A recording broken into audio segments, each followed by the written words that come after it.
Sunday morning, 7 a.m. local time, Islamabad. Vice President J.D. Vance gives a thumbs up from the top of the stairs as he boards Air Force Two. Behind him, 21 hours of negotiations. Ahead of him, a 14-hour flight home with nothing to show for it. Across town, the Iranian delegation is packing up. They'd arrived 2 days earlier dressed entirely in black, mourning the supreme leader they lost 6 weeks ago, mourning the 3,000 dead, mourning the children of Manab. They'd carried blood-stained school bags onto the plane with them. Tiny shoes. Photographs of girls who'd been alive 40 days ago. And now they're leaving without a deal. Here's the thing nobody wants to say out loud.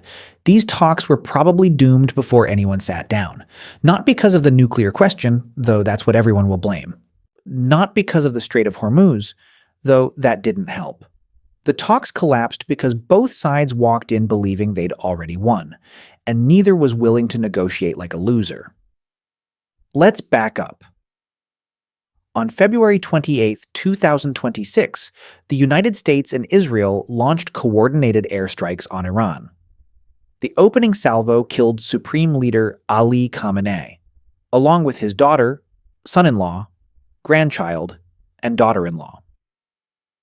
They also killed the defense minister, the IRGC commander, and 7 other top security officials in the first 12 hours.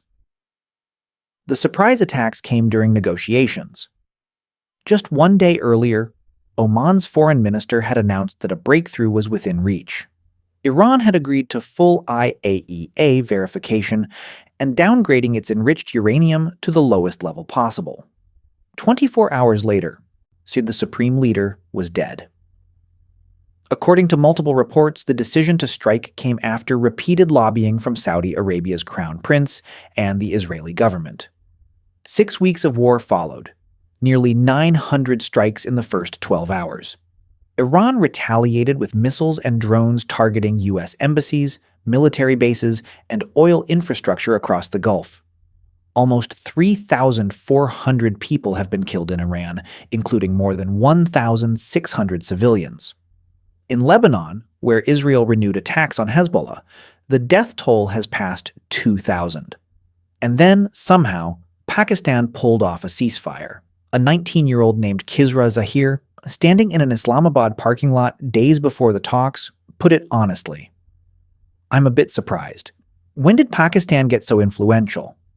Good question. Pakistan didn't stumble into this mediation role. It got here through geography, deliberate positioning, and something approaching diplomatic restraint. Start with the geography. Pakistan and Iran share a 900-kilometer border running through Balochistan, a province that Iran watches nervously given its own restive Baloch population on the other side. Pakistan is also home to more than 20 million Shia Muslims, the second largest such population after Iran itself. But geography alone doesn't explain it. Qatar and Oman have hosted Iran talks before. The difference this time is relationships. Trump has repeatedly called Pakistan's army chief, Field Marshal Asim Munir, my favorite field marshal. A bond forged during a brief conflict between Pakistan and India in May 2025, when Trump publicly claimed credit for brokering the ceasefire. That episode gave Munir something most foreign leaders spend years chasing: a personal channel to the Oval Office. In a White House that runs on personal relationships rather than institutional channels, that isn't a soft asset. It's the whole game. On the Iranian side, Pakistan maintained credibility by not looking like a U.S. client. When the war began, Islamabad condemned the strikes while simultaneously urging calm. Protests erupted across Pakistan after Khamenei's assassination. At least 22 people were killed in clashes in Karachi, and a mob tried to storm the U.S. consulate. The government had to balance genuine domestic grief with a functioning relationship with Washington. A country walking that tightrope was, by definition, a country neither side could dismiss as captured by the other. According to officials familiar with the negotiations, Munir was in contact all night long with Vance, Special Envoy Steve Witkoff, and Iranian Foreign Minister Abbas Araghchi as the ceasefire deal took shape on April 6th. Hours before Trump's deadline to resume strikes, Pakistani Prime Minister Shehbaz Sharif announced that both sides had agreed to an immediate ceasefire. Both Washington and Tehran confirmed it. For 48 hours, the world exhaled. The Iranian delegation flew to Islamabad on a plane they'd renamed Minab 168, after the 168 schoolgirls killed when a U.S. missile struck the Shajareh-Tayyeba Girls Elementary School on February 28th.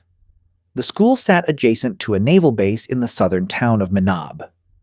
The Pentagon says the strike is still under investigation. Blood-stained backpacks, shoes, and photographs of each child were placed on every seat. White roses accompanied them. Parliament Speaker Mohammad Bagher Ghalibaf posted a photo from inside the plane, writing, "My companions on this flight, Minab 168. Ghalibaf, who is also a licensed commercial pilot, flew the aircraft himself. The Iranian embassy in India posted an image of him in the cockpit with a caption about his record of safe takeoffs and safe landings. There's a word for this kind of diplomacy: theater. And before you dismiss it, consider what it signals. The Iranian negotiating team wasn't just showing up with a list of demands. They were showing up with the weight of 40 days of bombing, carrying the belongings of dead children as moral leverage. Every seat on that plane held a ghost. The entire delegation wore black, a mourning the late supreme leader and the thousands killed in the war. Speaking upon arrival, Ghalibaf was blunt. Our experience of negotiations with the Americans has always been met with failure and breach of promise. They attacked us twice in the middle of negotiations. We have goodwill, but no trust. That phrase, goodwill but no trust, would define everything that followed. The Americans arrived a few hours later. Vance, flanked by Jared Kushner and Steve Witkoff, landed to a heavy security presence. Islamabad, a city of more than 2 million, was locked down.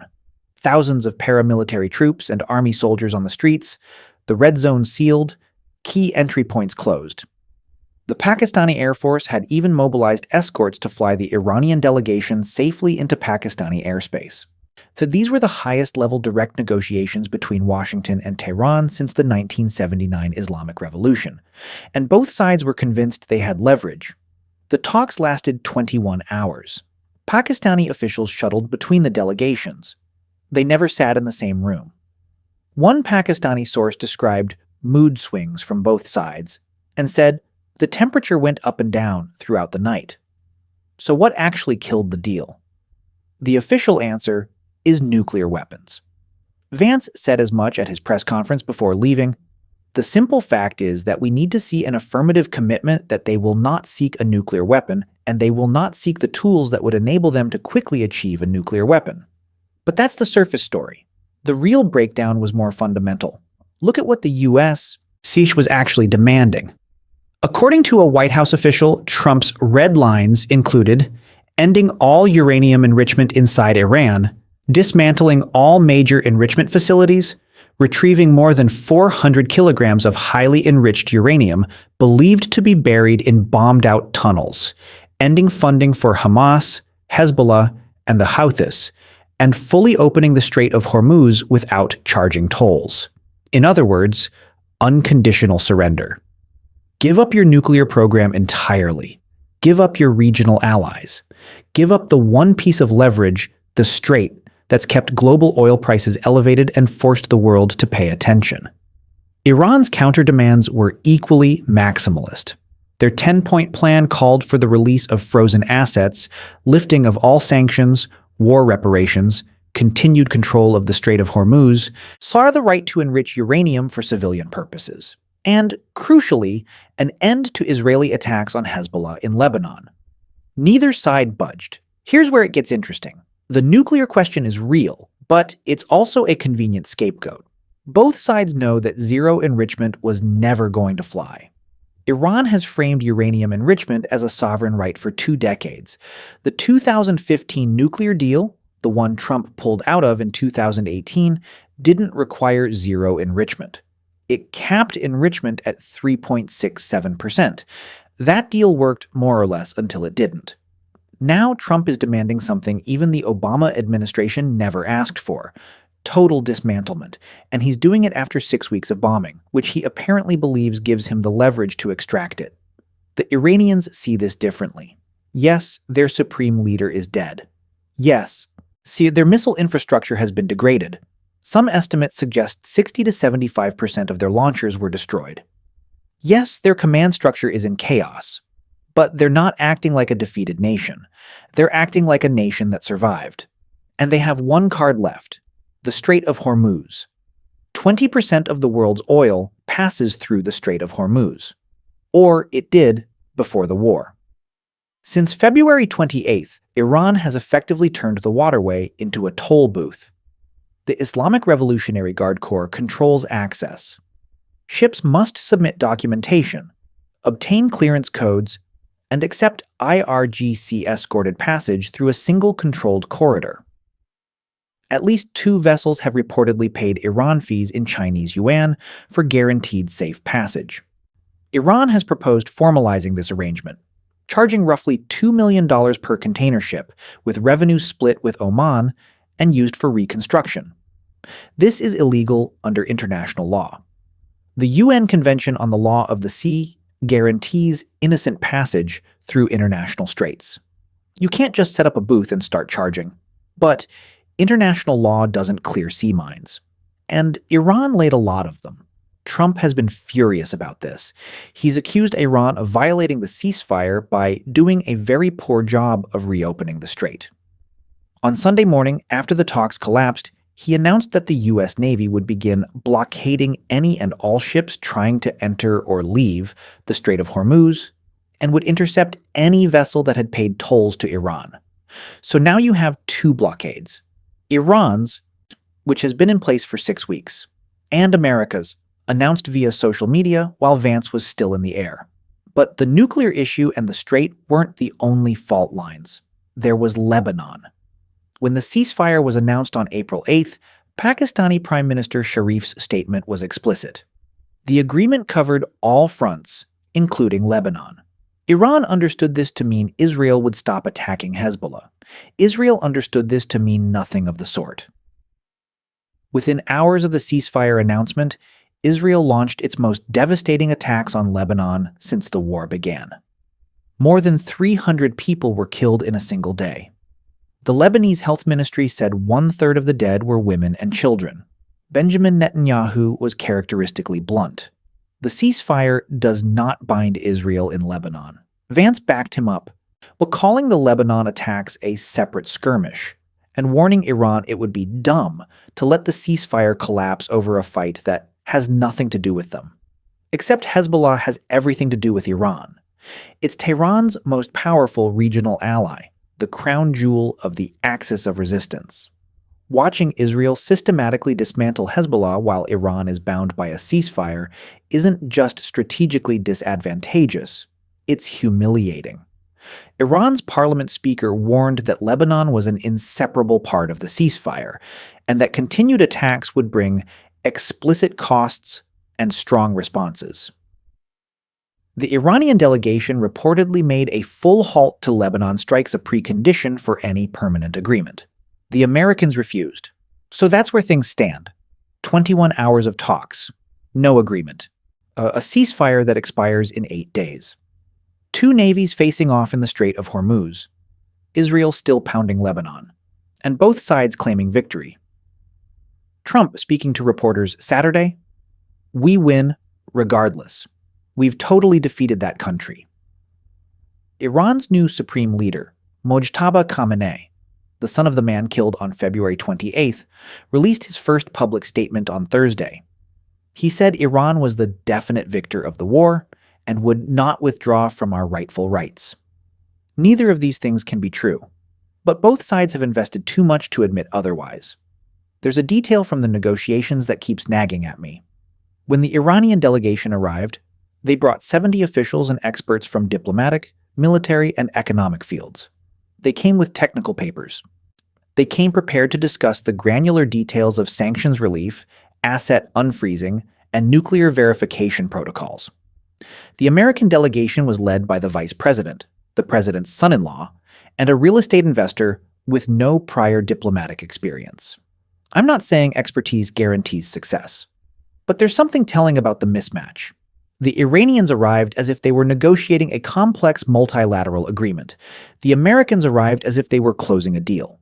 Trump has always believed that personal relationships and leverage matter more than institutional knowledge. Maybe he's right, but leverage only works if the other side believes they have something to lose. And Iran, despite everything, despite the dead supreme leader, despite the bombed-out infrastructure, so despite the 3,000 casualties, doesn't seem to believe that yet. The talks ended with Vance offering what he called America's final and best offer. He didn't specify what was in it, just that the Iranians had 21 hours to review the terms and chose not to accept them. Iran's foreign ministry responded that no one had expected the talks to reach an agreement in one day. They said contacts would continue through Pakistan and other friends in the region. Pakistan, for its part, is urging both sides to maintain the ceasefire.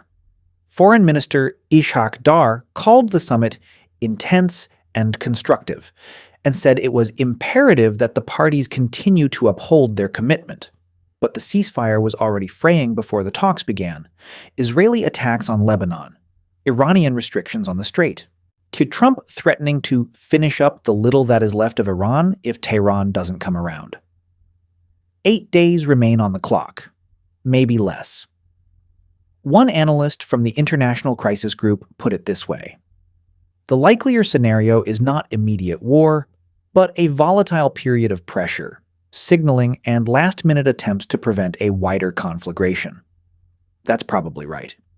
Neither side wants to restart the shooting, not really. Iran can't sustain another 6 weeks of bombing. America doesn't want oil prices any higher than they already are. The ceasefire, flimsy as it is, serves both sides' interests. But interests aren't the same as trust, and trust is what's missing here. The Iranians came to Islamabad carrying the shoes of dead children, wearing black, led by a man who said he had goodwill but no trust. The Americans came with a list of demands that presumed total victory. Neither side saw the other clearly. Maybe that changes. Maybe Vance's final offer gets revisited through back channels. Maybe Pakistan brokers another round. Maybe the Supreme Leader's son decides his father's death is leverage enough to make a deal. Or maybe the clock runs out. There's one more thing worth mentioning. Vance's role in these talks wasn't accidental. Iranian officials reportedly told intermediaries they were more comfortable negotiating with him than with Witkoff or Kushner, who had been involved in earlier failed discussions. Pakistan encouraged the U.S. to let Vance take the lead. He's been described as one of the most vocal skeptics of the war within the Trump administration. And the outcome of these negotiations will follow Vance for years. A breakthrough would have bolstered his 2028 prospects. A failure, or worse, a return to war, could haunt him. Trump, asked about this, waved it off. He doesn't have to prove anything because he's doing a very good job. But the thumbs up on the stairs told a different story. Vance looked exhausted. He'd been on the phone with Trump a half dozen to a dozen times during the negotiations. He'd watched 21 hours of shuttle diplomacy go nowhere, and now he was flying home to explain why the highest-level U.S.-Iran meeting since 1979 had produced nothing but a final offer that the other side wouldn't take. I keep thinking about that plane. Minab 168, the blood-stained backpacks, the photographs of children placed in each seat like passengers. War does something to negotiations. It creates a weight that diplomacy struggles to carry. The Iranians weren't just asking for sanctions relief and nuclear rights. They were asking America to acknowledge what happened, to their leader, to their cities, to those girls in Minab. And the Americans weren't just asking for nuclear concessions. They were asking Iran to accept that the war worked, that the bombing achieved its purpose, that the regime should now behave accordingly. Neither side could give the other what it wanted. Not yet. Maybe not ever. So they packed up and went home. The Iranians in their mourning clothes, the Americans with their final offer, and the world watching, waiting to see what happens when the clock runs out. 8 days. Maybe.